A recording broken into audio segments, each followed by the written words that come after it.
So we said we weren't professors anymore.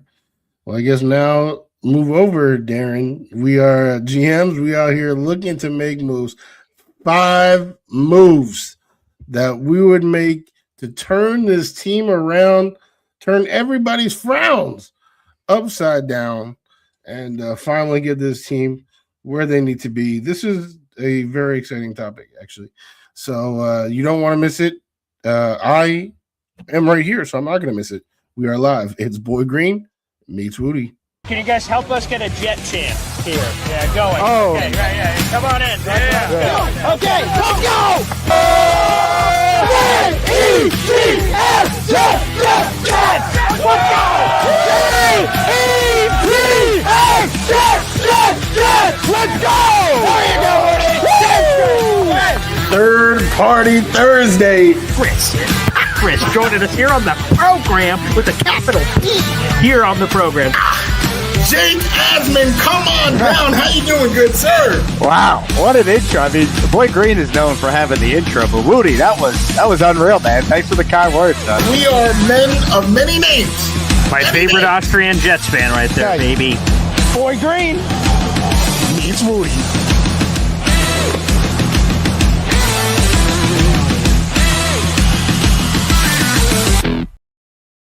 Welcome to another episode of Boy Green Meets Wudi. It is your boy James Wudi, and you already know we are Wudi, rocking everywhere. Right here next to me, rocking the Bart shirt. Come on now. He is none other than the boy who became king, Mr. Paul Esden Jr. in the building. How are you doing, my good sir? Well, doing a whole heck of a lot better than you, pal. You sound like you're on life support, for God's sakes. Beep, beep, beep. So hopefully we can, turn. You were talking about the audience turning their frowns upside down. Hopefully we can turn your deathly terminal illness into jubilation in life. So hopefully we can. Yes, we'll see. Might have to get hooked up to IV, man. I don't know. But yeah, now the fam, we got hit. All of us fell down, one right after the other. Flu, fever. We're talking, 103. Numbers that we're not trying to see unless we're looking at the Knicks. But we will. This shall pass. Sure. That's the way to do it. And yes, DJ Dirty Cooch, who says, is that the one and only DJ Fuck Me? Yes, the host of Once Upon a Time, Keeping It Fresh, PHRESH, baby. The WNYO radio show, 88.9 FM here in Oswego, New York. So for anyone that was listening to those hip-hop tunes like 12 years ago, God bless. Hey. Well, we definitely, I don't know, maybe I'm the only one excited. But we as a fan base, have spoken a lot about, the season, how terrible it was, what is seemingly the deepest coaching pool in, NFL history right now. And we've harped on a lot of news. But I don't think too many people are actually and this is a huge thing just in sports in general, is that a lot of the yapping is for the sake of yapping, is to again respond to news and all that type of stuff. But this is how can we actually fix things? And as you guys know, that's something that's very important to me, because I'm tired of being the butt of the joke. That's why I've been trying to fire Aaron Glenn. My man can't even secure interviews with DC candidates because they know how much he stinks. So this is a way, and I'm assuming we didn't. I did not. Because that obviously would be a very cop out answer. Fire Aaron Glenn, he sucks. I did not do that. That's very nice. I appreciate that. That I think could actually happen. Right. Yeah, that's yes, right. Let me spoiler alert. On my list is not trading for Patrick Mahomes. That's did not make it to my top 5. So yes, right. These are all things I think can legitimately happen. Yes, I think that's a good basis to sort of explain before we start. 5 moves we would make that could actually happen. Yes. Yep. Perfect. So I guess do you want to start us off? Sure. Okay. Again, am I starting at 5 or 1, Wudi? One, the most important move, the biggest move, whatever move that is. All right. Hit it, voice Number guy. one. Number 1. And I put a lot of thought into my little notebook here of putting together the perfect plan to concoct.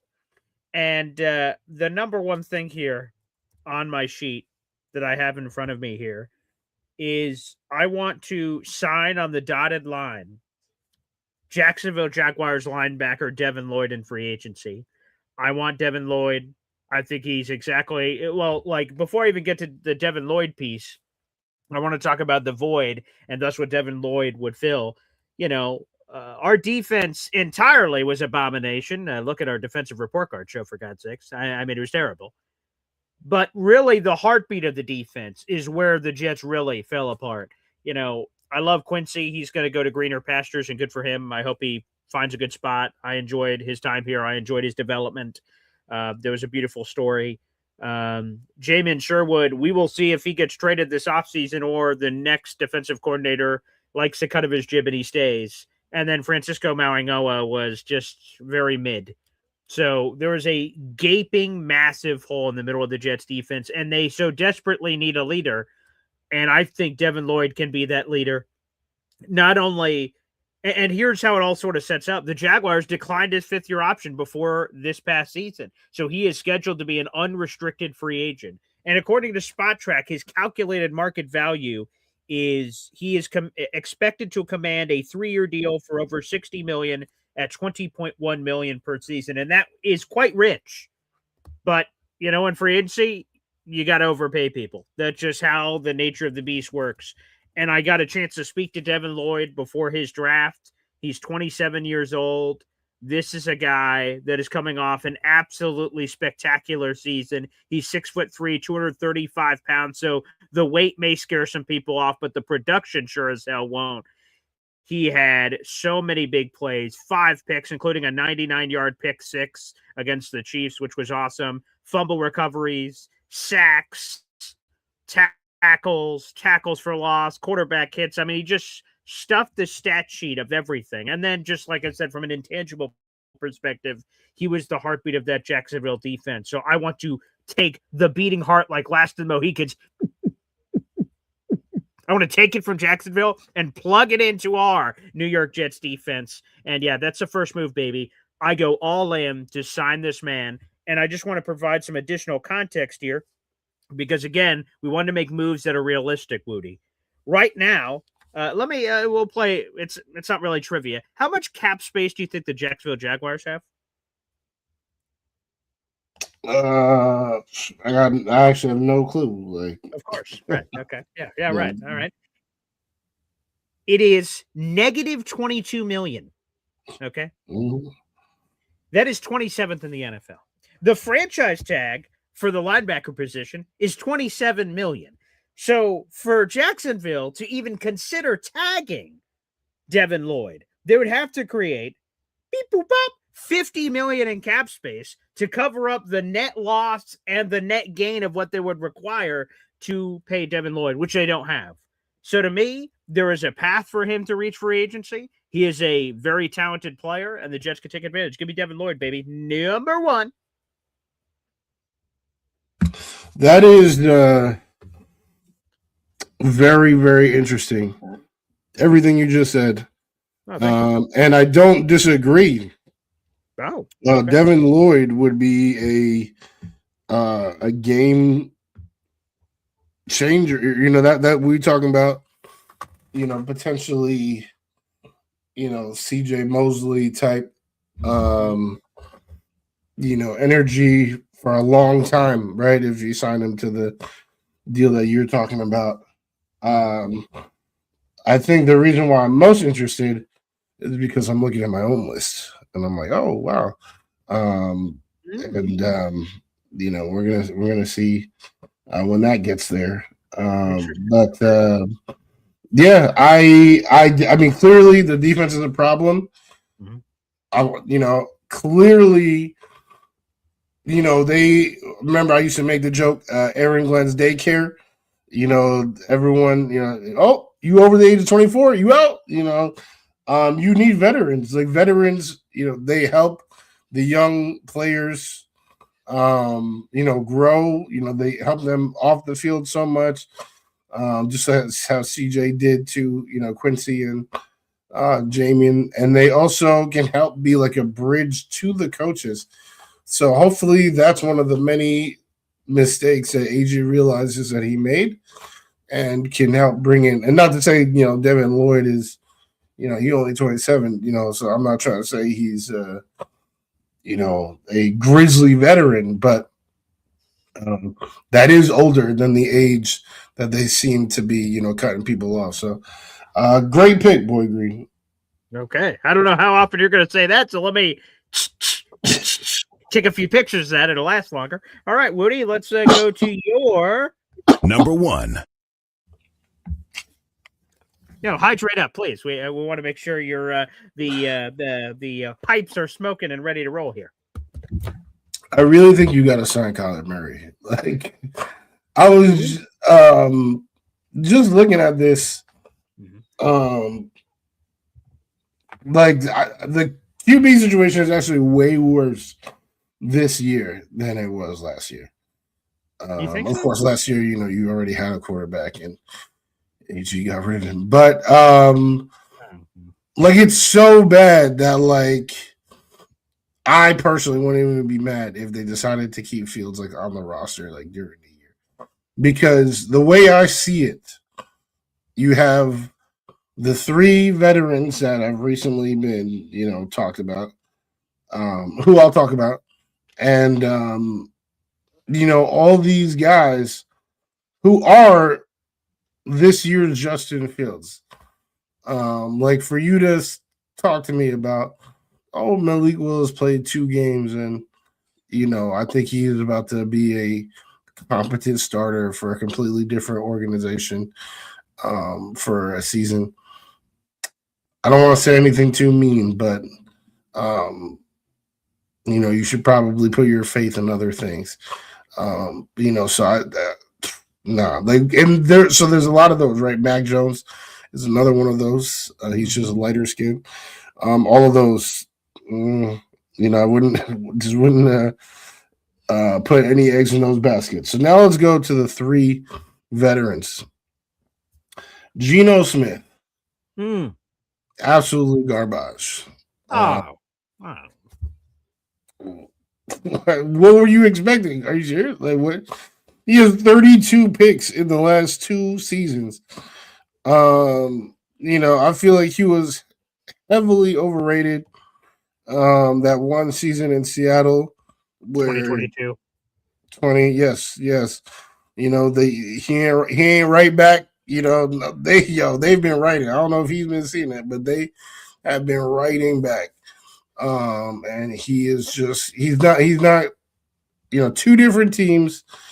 32 picks. He's not good. Tua, who, his name sounds worse than it is because, nationally, what does everyone know Tua for? It's what was Tua? Oh, I mean that's what I thought you were saying. Getting a little pop culture reference in there. Tua. That's pretty funny. But no, what do they know Tua Tagovailoa for? Is throwing up gang signs during the games, always having concussions. And I don't think he's the worst quarterback. He's probably still top 30. But the concussions, and I saw an interview with his tight end this year, Darren Waller, that was in practice, he looks amazing. every single week. But during the game, like he feels like it is like a subconscious PTSD that like he cannot perform the same during a game because of all the damage, the hits, the neurological damage that he's endured. So with people throwing out big words like that, I'm good on Tua. So that literally leaves me with Kyler Murray. Kyler still don't understand the massive hate for Kyler. You can say if you're one of those who like judges a QB solely like by like how many games did they win in their first 6 years, then yeah, okay, you can say Kyler hasn't done too much, but his stat lines are pretty clean. Time in and time out. Right, he used to have a lot of interceptions, not so much anymore. He played 5 games this year. He looked solid. Sorry, excuse me. Got injured, and the team only won one more game all year. So, if you're gonna try to tell me that Kyler wasn't important to the success of his team or anything like that, I mean, what that should show you is that the team around him. I know Trey McBride is a fantasy football superstar. No argument there. And Michael Wilson just, emerged as a fantasy viable player as well. But their problem, if we're talking about wins since getting drafted, is that they have been in one of the league's toughest divisions with, pretty bad rosters. And yet they still have had an 8-8 season, a 9-5 season,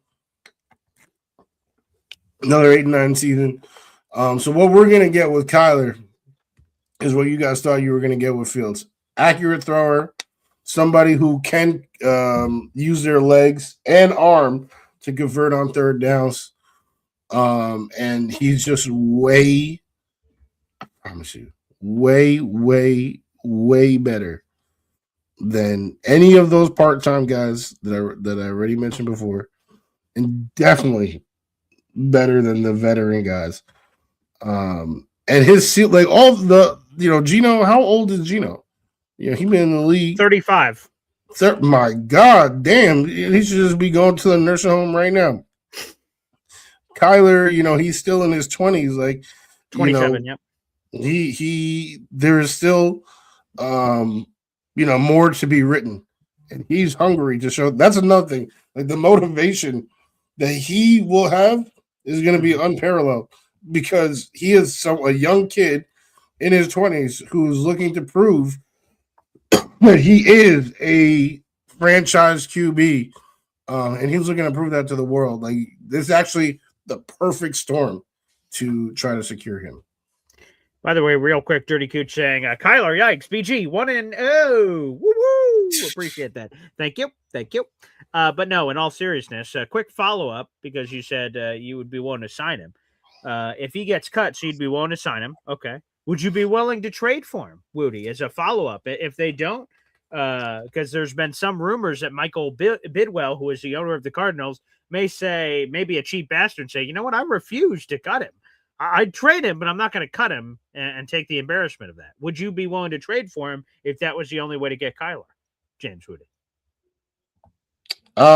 That's a tricky situation because I have absolutely zero interest in taking on his large contract. So $30 million. I would trade, with the Cardinals taking that on. Yeah, right. Yeah, where you could rearrange the deal as part of the negotiations. Yeah. But there's no way. Like, and when I say, some sort of arrangement, we talking half at least. Like, unfortunately, which again, if I'm the other team, right? So if I'm on the outside, I'm like, Cardinals, if you cut him, you have to eat everything. If I come and save you, even if it's a penny less than you have to give him. So, like, I think that's a position of power for the Jets or any team that would be willing to even view Kyler in that way with all the baggage, and they'd be like, yeah, we'll take him. So I think that will be a position of power. So to your point, I think they have to at least eat 50% and maybe more. And then that's part of the negotiation of maybe, the pick that is given up. I think it's going to be late round compensation if a trade even occurs, or the teams are going to call the bluff and say, we know you're going to cut him, so go ahead. So interesting. Yes. So, if not, like I don't even know plan B, like at QB, like that's how bad this pool is. So we might get to that later. Later, Wudi, who that other guy could be. But Wudi, real quick, just a point of clarity, how you want to do this. Are we just going 1, 1, 2, 2, 3, 3, 4, 4, 5, 5, or are we alternating like you get the first whack at 2? You tell us how this is operating, sir. Sure. I feel like that's kind of fun. We can do 2. We can do my 2. Okay, all right, then let's hit it. Number 2. If you guys know anything about me, you might be able to even guess what this is going to be. Wow. Okay. Because I've been saying it forever. Yep. Oh, damn! Look at that. I think you just wrote it because it's clearly re-signed Breece Hall. That's what. Okay, nice. I've been saying from the jump. A mid-year extension would have been nice too. They extended who they extended? Rucker and who else? Josh Myers. Josh Myers, yeah, so they could have. But again with Breece, he probably don't want to come back. Just like those DC candidates, just like everybody, because this team stinks. But I'm willing to overpay. Just like how you were willing to overpay with Devin Lloyd. I think it's a super necessary aspect to have to the team. And you're going to need that, when you have your young QB, which clearly isn't this year, but for next year. So the deal that I'm signing is actually the same deal that I've said this whole entire time. 3 years, 36 mil. Breece Hall, come on down. Welcome back. Okay. Breece Hall. Back on the squad. Garrett, come on now. The boys are back in town. Thin Lizzy, nice. Okay. Yes. So that's my number 2. All right. I'll clarify that because, like, sometimes we comment on each other's points as they're going through them. My number 2 is not this, but I'll make it this because it's easier for the conversation. Because I also have Breece Hall in my top 5, so I'll just address it immediately. It makes more sense logically as we're talking here. Mine is franchise tag Breece Hall. Tag, you're it. Is franchise tag Breece Hall. That's your number 2?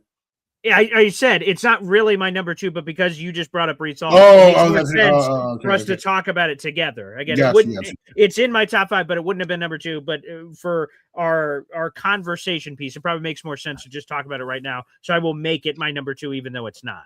Gotcha. Sorry about that. And no, that's okay. So tag, you're it. And this opens up for everybody. If I want to tag and trade him, that option is on the table.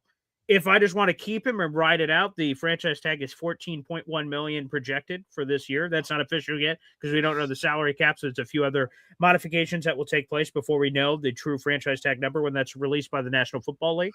But I'm going to tag him to keep him at the 1-year number, and I will just, maximize and use him like nobody's business in 2026. And then I can tag him again in 2027, or I can let him go. I can make all kinds of decisions. So I am 100% tagging him. I don't give a shit about the $14 million. And if we can negotiate it to a lower number, like your projection, right? You're not projecting $14 million per year on your extension. It's less than that. So could I use that as a negotiating ploy to say, hey, Breece, you don't want to be on this tag, and we don't want you on this tag. Let's get a lower number that's lower than the franchise tag, and it's better for everybody. I'm open to that as well. But just franchise tagging him, I think, is the best play. Because, and again, this is sunk cost fallacy, right?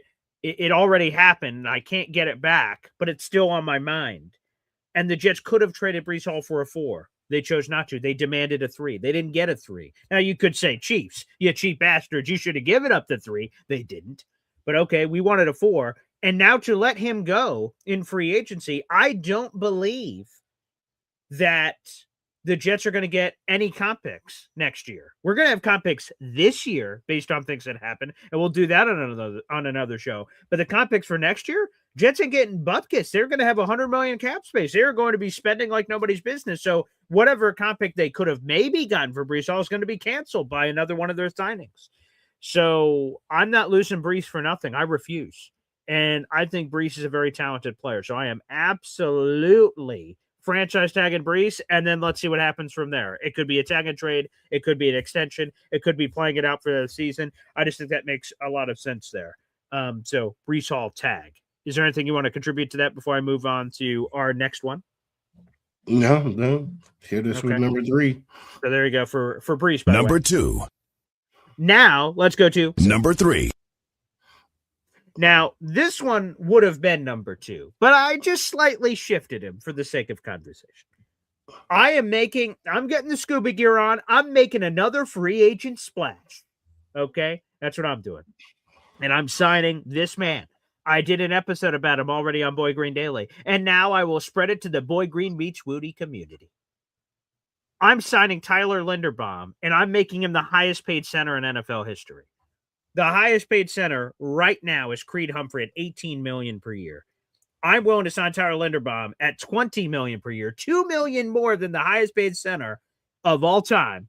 I'll give him a 5-year deal for $100 million. It doesn't matter. We can negotiate on the years. I want to go as far as 5 years, $100 million. I'd go 4 years for 80. I'd go 3 for 60. If he wants to dip back into free agency years later, that's fine with me. We can work that out. But I'm signing him. And I want some clarity all over the place. Paul, center isn't our biggest need. I'd concur. I'd agree. I don't think it is. I think Josh Myers is fine. He's just solid. He's not great, not terrible, although some people would argue he's terrible based on PFF analytics, but he's just rock solid. I think we could do better, and that's why I'm going after Linderbaum. But also, here's the other part of the conversation. Well, Paul, if that's not our biggest need, why are we doing it? Well, I don't get to go to the free agency Wizard of Oz and go, oh, Wizard, geez, we need a quarterback. Can you just give us the best quarterback in free agency? Oh, no, you can't. Oh, that's Malik Willis. Shit. Well, damn. Okay, well, we need a pass rusher, Wizard. Can you give us a pass rusher? Can you give us a this? That's not how it works. There are just free agents that just happen to be available, and we all need to sort through the best ones available and make business decisions. Tyler Linderbaum is going to be one of the best free agents on the board. And yes, he happens to be a center, which is not our biggest need, but I want to get better as a football team. We were 3-14. We sucked. We need more really good football players. Tyler Linderbaum would complete the Jets' offensive line on top of, again, bringing back one of John Simpson or AVT. And then you got your starting 5 on lock, and you feel great about that line. So I am willing to pay the iron price. And I've talked about this before, but I'll give a fast-forwarded version here. This is a unique opportunity. Players like Tyler Linderbaum do not hit free agency. The only reason he is twofold. And two of these things have a lot to do with each other. The Ravens declined his 5th-year option, which, by the way, Jacksonville did as well for Devin Lloyd.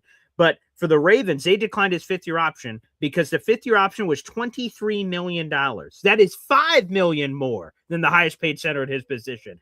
The Ravens, of course, said, we're not paying that. Screw that. Decline 5th-year option. And now you could say to the audience, well, the Ravens could franchise tag Tyler Linderbaum. They don't have to let him go.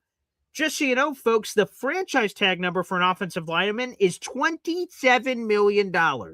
So to give you some context, that's $9 million more than the highest paid center in the NFL. Spoiler alert, they're not giving him the franchise tag. So if Linderbaum and his agents care about money, which most people do, they're going to force their way to free agency. And even if they return to Baltimore, they're going to hit the open market to get the best deal they can. If they sign with Baltimore before free agency, they're taking a sweetheart deal, which wouldn't make any sense. So Tyler Linderbaum is likely going to use this leverage to hit the open market, and the Jets will have a chance. If the Jets have a chance, I am making sure I maximize that chance by going all in to bring him in. By the way, the Ravens, have $13.8 million in cap space. They couldn't afford a franchise tag even if they wanted to, at 17th in the league. And again, as I mentioned, that franchise tag is more money than they have available. I'm going all in for Tyler Linderbaum. I'm making that splash. Whoever the hell's playing quarterback, I'm going to make sure they have a stud offensive line around him, and I'm surrounding that quarterback with pieces, because those pieces are not going to just be here for 2026. Those pieces are going to be here in the future. Give me Tyler Linderbaum, baby. Number 3. Very interesting. I gotta agree with Slayman Sammy Joe here that I don't know if 20 is enough to play for the horrific Jets. Somebody who has only known playoff football and success, and if they're just gonna be chasing a bag, then I think the bag is gonna have to be a little bit fatter than that. I'm willing to do it. Let me make that clear. 20, 21, 22, 23. Who gives a shit? It's not my money. Okay. Tyler Linderbaum, I'm willing to go that far. Now, I think $22 million more than the highest paid center in history. I think that's pretty high. I'd love to see who else is swimming in those generic waters. Maybe someone does. I don't know. But I know that a lot of teams aren't going to beat me. Here's another one, like the Giants. Everyone says, oh, he's just going to follow John Harbaugh to the Giants. Look at the Giants cap situation. Where the hell is that money coming from? Okay? We don't just have a click our heels together. I'm doing all these Wizard of Oz references. I have no idea why. Take me to New York with the Giants. Click, click, click. I'm afraid not. I'm afraid not, sweetheart. It's not just some magic fairyland wish you can make. I don't think so.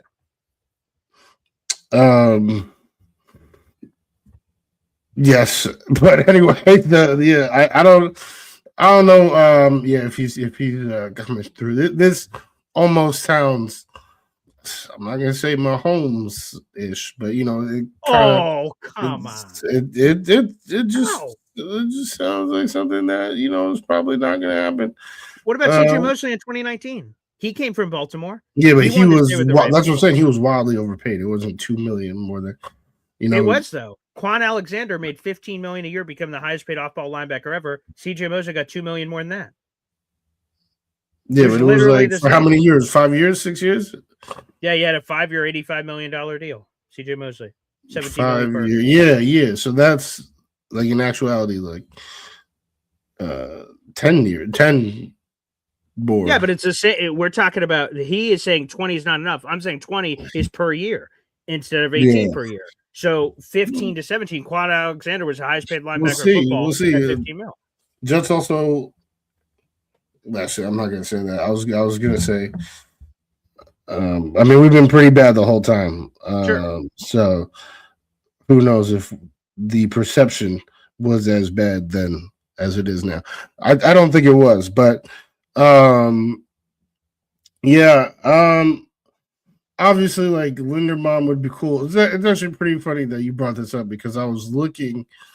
I want to say, I guess, like the last time I saw them play, and I was thinking, like, damn, like it's been such a long time since like we had, obviously RIP Nick Mangold, our guy, like that we had a man in the middle like that. So that would be nice. But I also like the line. Like when you're like you said, we're 3-14, you gotta improve the roster. I just feel like there are so many actual holes that could be addressed.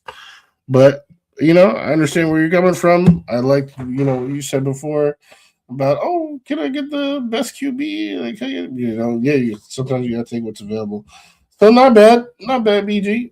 Okay, there you go. Real quick, I see there's another comment. People, I want to flesh these out when people have comments. CBW, your buddy, says Ravens could get a transition tag.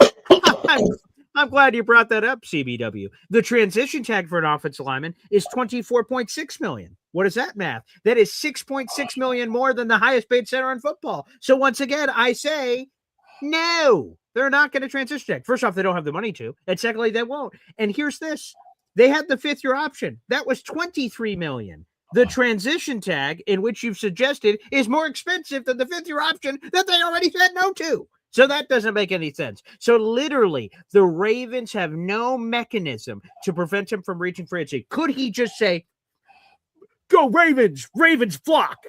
I'll take a discount. Sure, it's possible. Players do it. If it happens, God bless, he's an idiot. But it could happen. But outside of that homerism happening here, this is Tyler Linderbaum's first chance to ever get money. And I doubt that, especially with his coach gone too, with Harbaugh gone, he doesn't even know who his head coach is. I don't either. They've got no one there. So no, there's no transition tag, no franchise tag, no nothing. They literally have no mechanism to keep him of realistic value, and we'll see what happens. But yeah, I'm pretty passionate about it. But I like Linderbaum, and we'll see if it happens. But Wudi, are you ready for some perimeter range? Are you ready to take a shot from back there? Yes, sir. Number 3. So this was what you were saying. To me, there's two schools of thought. You get, the long-term solution, or you get a more short-term gap piece. Who the difference is that short-term person is going to be much older, much wiser. And, is going to be able to, they know why they're there. They are helping the people around them become better. Whereas the younger person is there to lead by example and actually produce results on the field. So your linebacker was Devin Lloyd. And I guess I didn't, make that clear enough when I started speaking. But, yeah, I'm talking about the linebacker position, because again, this defense was horrible, and I think we are missing leadership. I went with a more short-term, like we don't even know who the DC is, so having somebody who just recently was credited for helping turn around, a bottom-dwelling program in Washington. And now as a free agent, I would love to get the legendary Bobby Wagner in a New York Jets uniform. Now, wow, we agreed that I think it is a hard sell to get people to come here, and we would have to overpay. But so far, my overpays. Right, on Spot Track, he's listed at $8 million. Mm-hmm. So if we're going by your logic, 10, that's nothing crazy. I've overpaid Brees to the tune of 12, and Wagner for the tune of 10. But it's exactly what we were talking about before. You need people out there. Veterans do help football teams. Bobby just was a part of a turnaround in Washington, and he helped turn them around. And without knowing who the DC is, especially if they're choosing somebody who hasn't done it before, his presence will be immense for the people on the squad. Oh, Captain, my captain. We've had that void with C.J. Mosley gone, unfortunately. So to fill that void with a veteran linebacker, oh yes, I'm totally with that. I have a different name in mind that I'll release on a future Boy Green Daily episode. There's a tease and a half, but I do like the thought process of filling it with Captain, my captain. Look at that Washington turnaround. I like that. I like the cut of your jib there, Woody. Appreciate it. So I guess I'm hitting you with number 4 too. Then Number 4.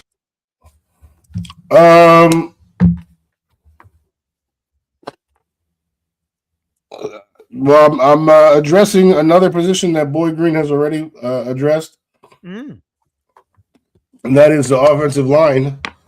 I'm not signing anybody to a $20 million contract. But I mean, Tyler Linderbaum, he's good. He's good. I'm not saying that. But I'm not doing that.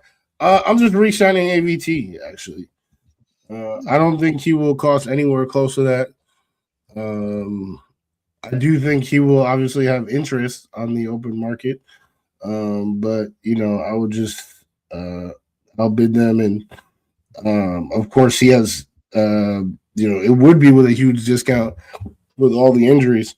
But obviously, you usually don't suffer like two in a row like that. You're pretty safe, for this year, assuming that he can play like 12 games. So I think it would be super helpful to have, as you guys may already remember from my earlier additions from my list, right? We have Kyler, we have Brees.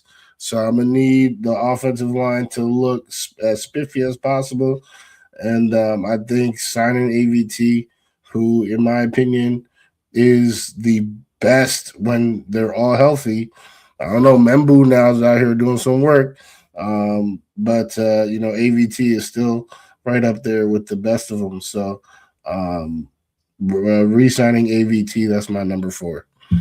I love it. I'll give my 4 and 5 share in just a second. We have 300 people in the room. Make sure you guys like the video, hit subscribe, baby. And if you want more sick takes that you've been getting from Wudi, well, you can do it at Take Flight Talk, baby, because he's got plenty of sick takes. And I mean sick in the sense of the 1990s. Like sick, bro. Like that was a sick take, man. A sick take that someone can vibe with. So again, more of those sick takes.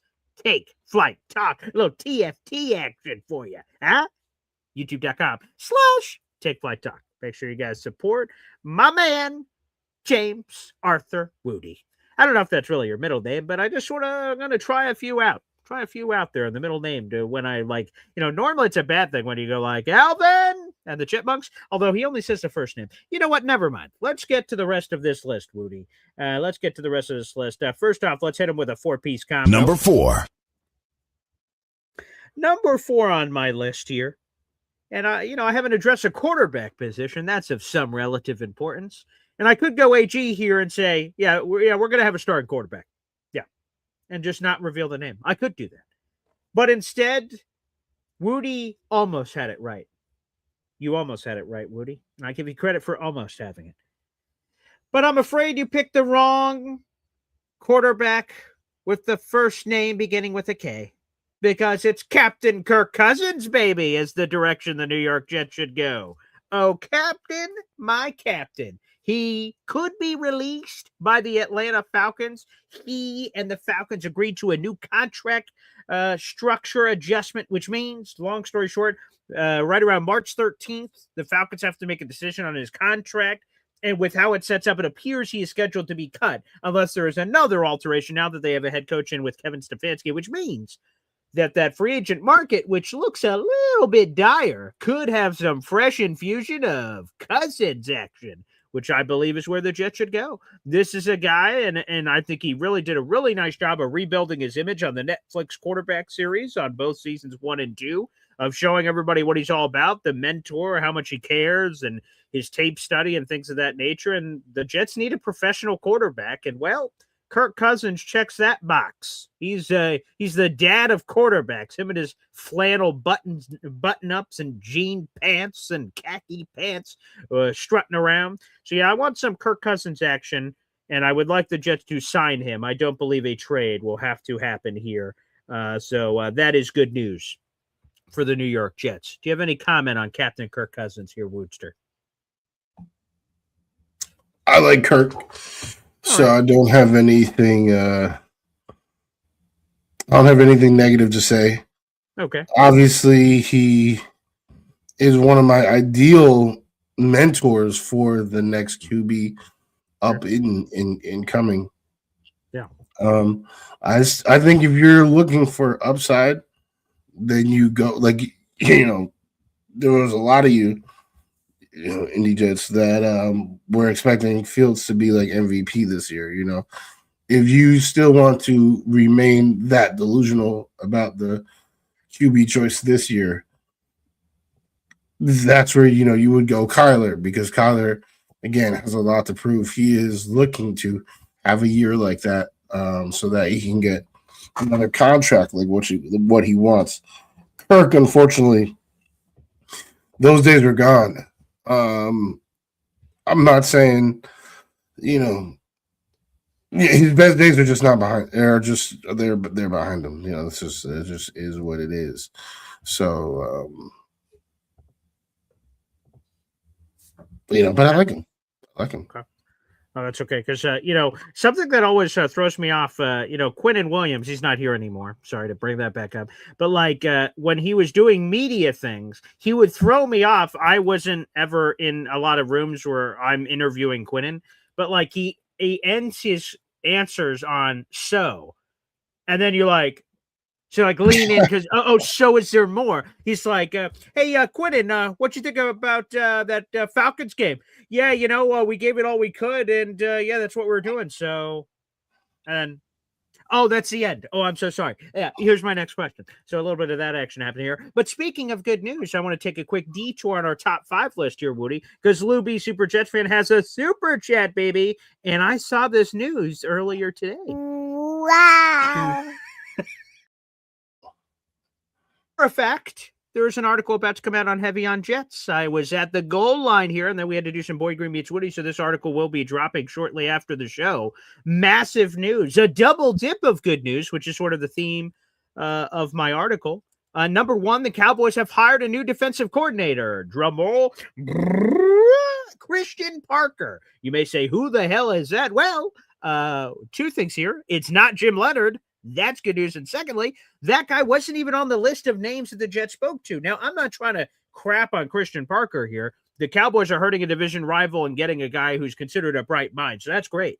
But from just a pure Jets perspective, Christian Parker wasn't on our list. So this iconic franchise, the Cowboys, who have won 5 Super Bowls, and they have all this gravitas of being Dallas, and the Cowboys spoke to half of our list. 4 of the 8 guys on our list, the Cowboys also spoke to for the DC role. So we were competing with the Cowboys, and they decided to zig instead of zag. So we don't lose anyone on our list. That's good news. And one of the top attractive DC jobs is off the market, and we were unaffected by it, which is good. They also spoke to Jim Leonard. That was one of their groups. So yes, if you were a Jets fan, this broke, 2 or 3 hours ago.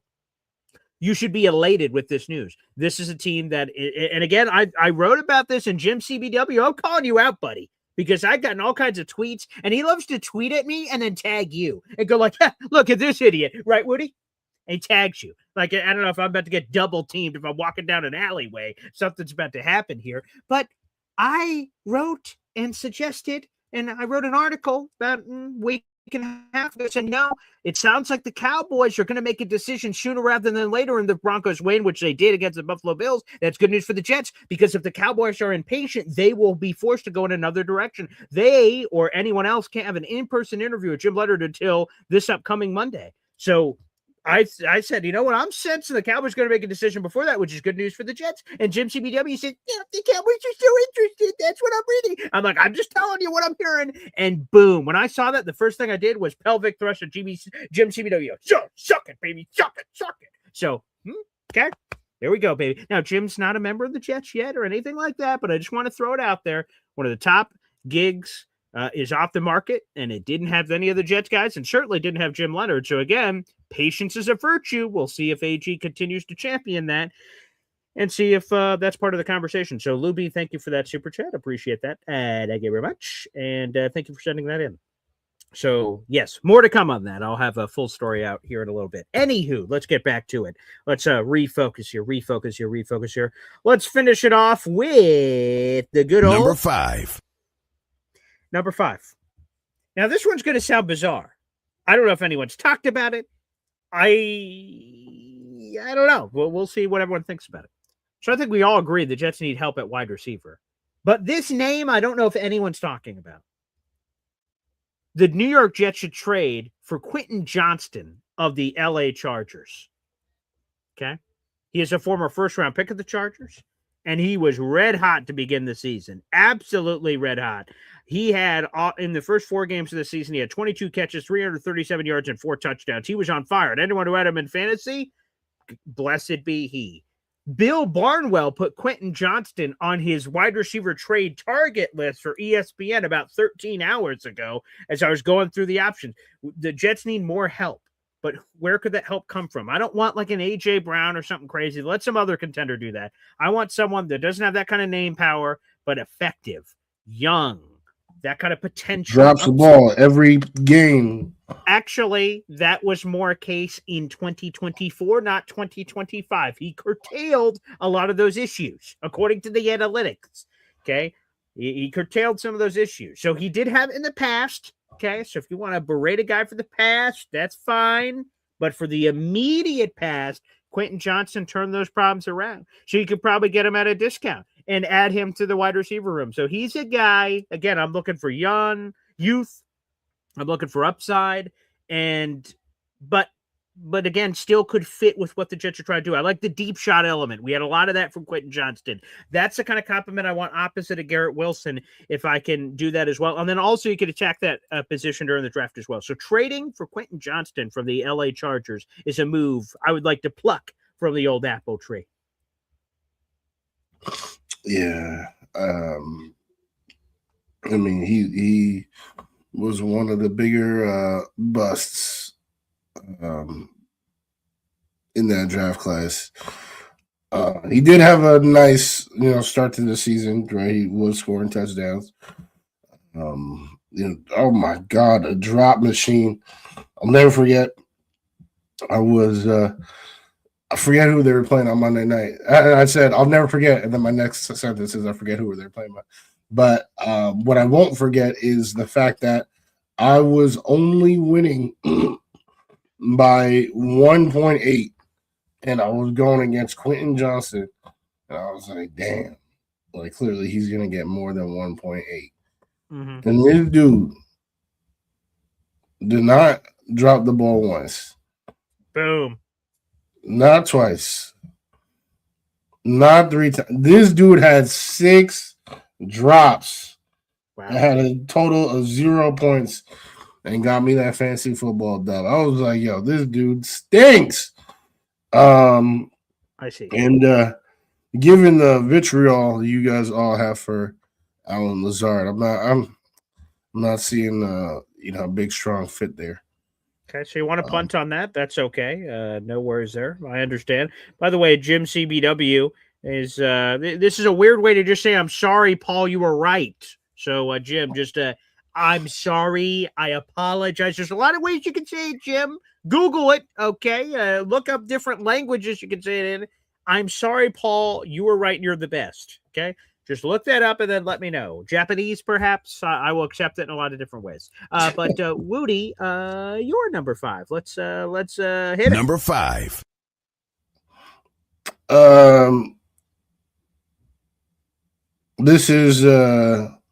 This might seem like a cop-out answer.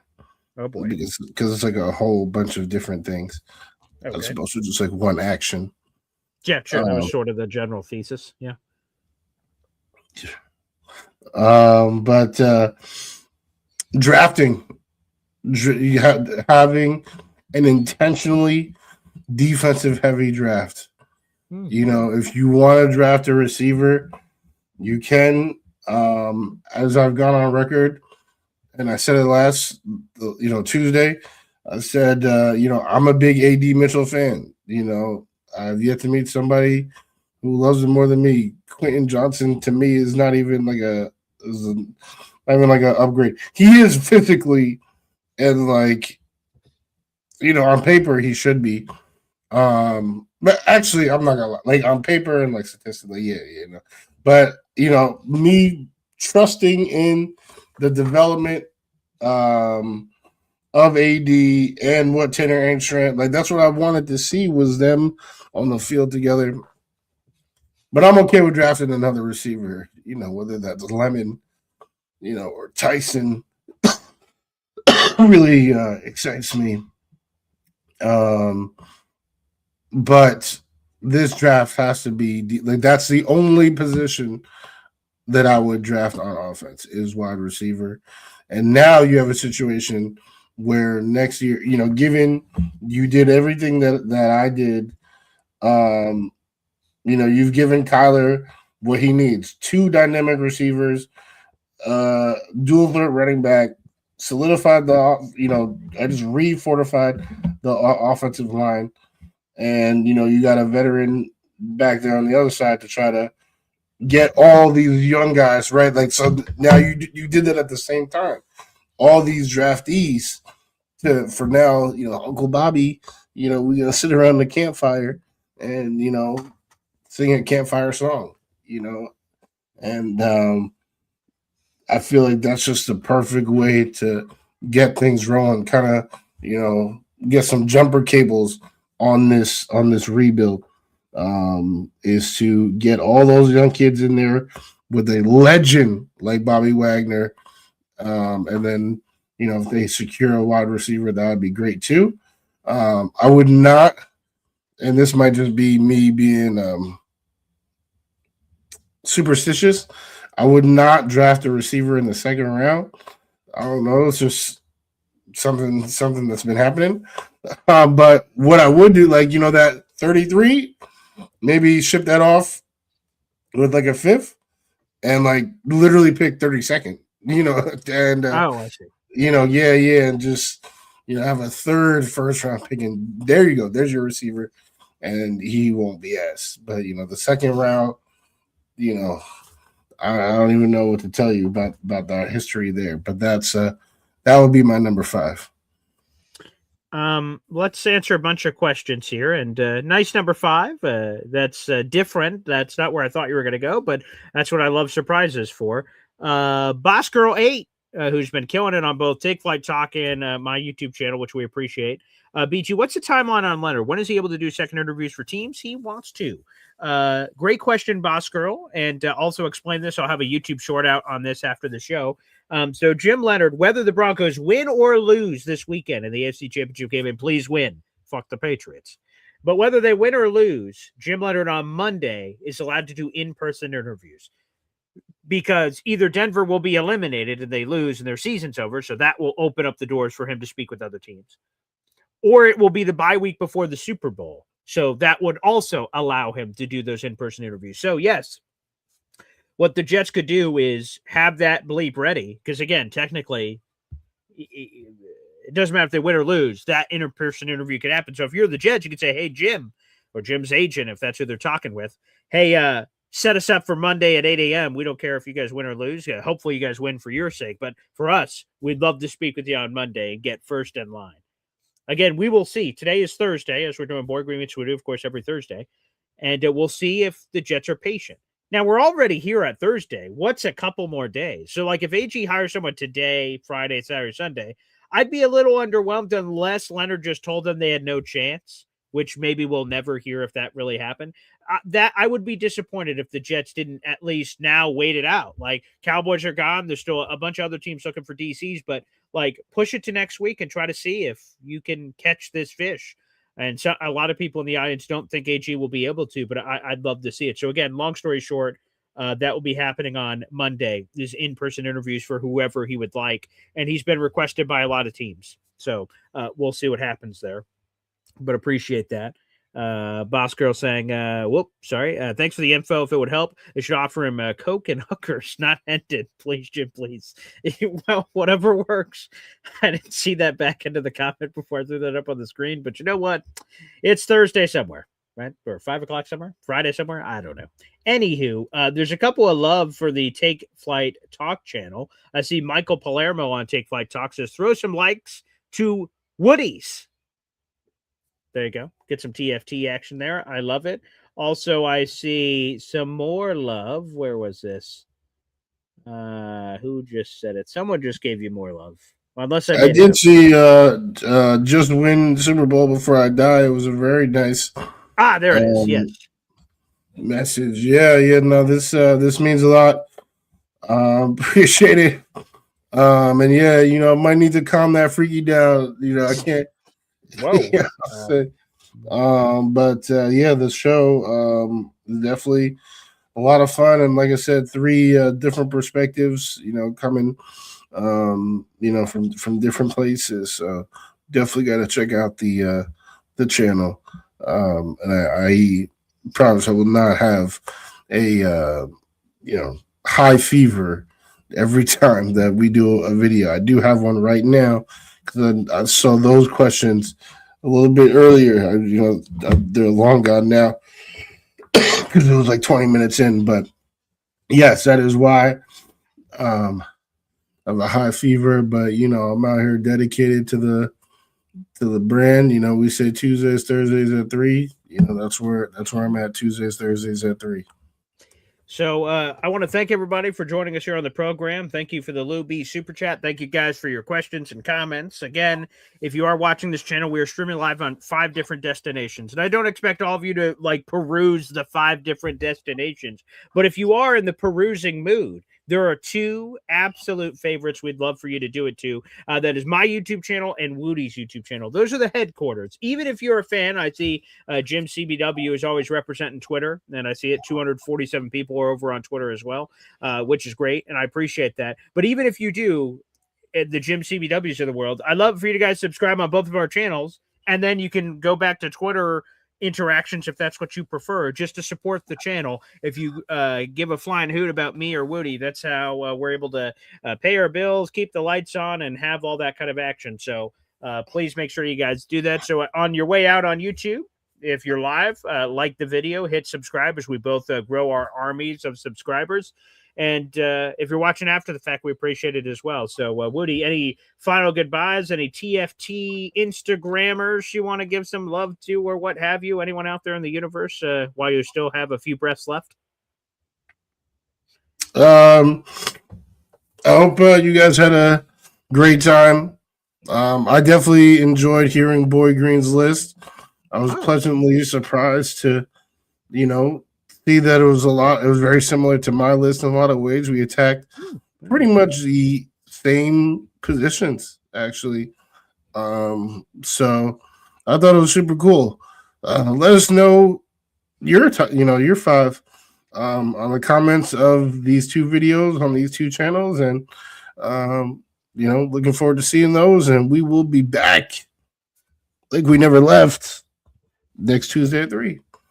And we will see if on next Tuesday at 3, do we know our DC? Because if so, of course, we'll have a full episode talking about that, reacting to the latest news and nuggets and things of that nature. So again, thanks everybody for tuning in. Thank you to Wudi for his health, at least living to 4:03 here on a Thursday. And hopefully he has many more Boy Green Meets Wudis left before he's 6 feet in the ground. So people, God bless. Thanks for joining us, and we have a lot of fun doing these shows, people. And thank you to the audience out there. You guys are the best. I will be back tomorrow morning for another episode of Boy Green Daily. Of course, Bob Lederer will make his return, and then Boy Green Meets Wudi returns on Tuesday at 3 o'clock. Thanks everybody for tuning in. We'll see you next time. Take